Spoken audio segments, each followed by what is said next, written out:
Bonjour Vincent Hervouette.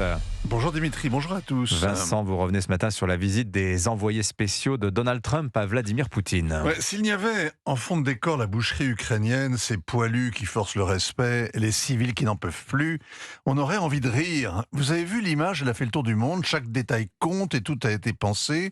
Vladimir Poutine souriant autant qu'il peut, l'œil qui frise, le ton enjoué.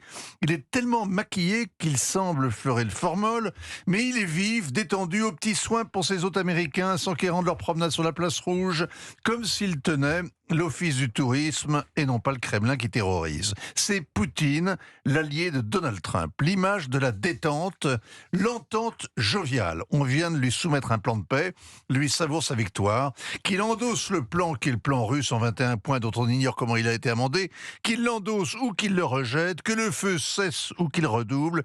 Tout lui va, peu lui importe. Son armée est à l'offensive, sa diplomatie ramasse la mise. Hier soir, c'était pour lui Austerlitz.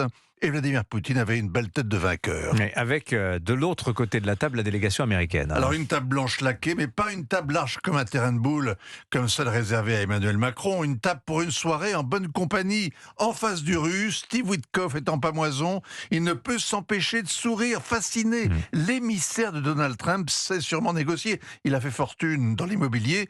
Mais on lit sa jubilation à livre ouvert sur son visage. On dit qu'un diplomate peut tout trahir, sauf ses sentiments. Steve Witkoff, lui, est le ravi de la crèche.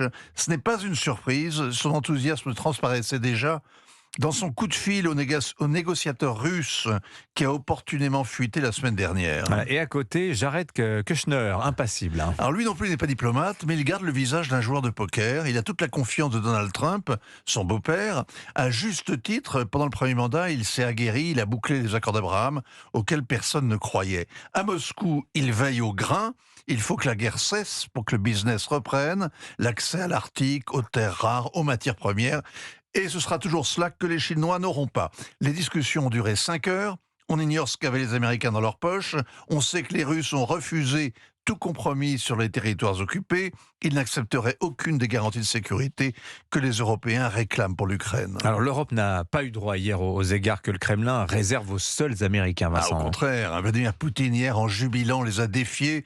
Un officier supérieur de l'OTAN ayant imaginé à haute voix devant le Financial Times une attitude plus agressive de l'Alliance et même une frappe préventive, Vladimir Poutine dénonce les va-t-en-guerre qui veulent saper les efforts de Donald Trump. Il répond « Chiche, la Russie ne veut pas la guerre, mais elle est prête et ça n'aurait rien à voir avec ce qui se passe en Ukraine. Rapidement, il n'y aurait plus personne. » Ce serait absurde de prendre ces menaces au pied de la lettre.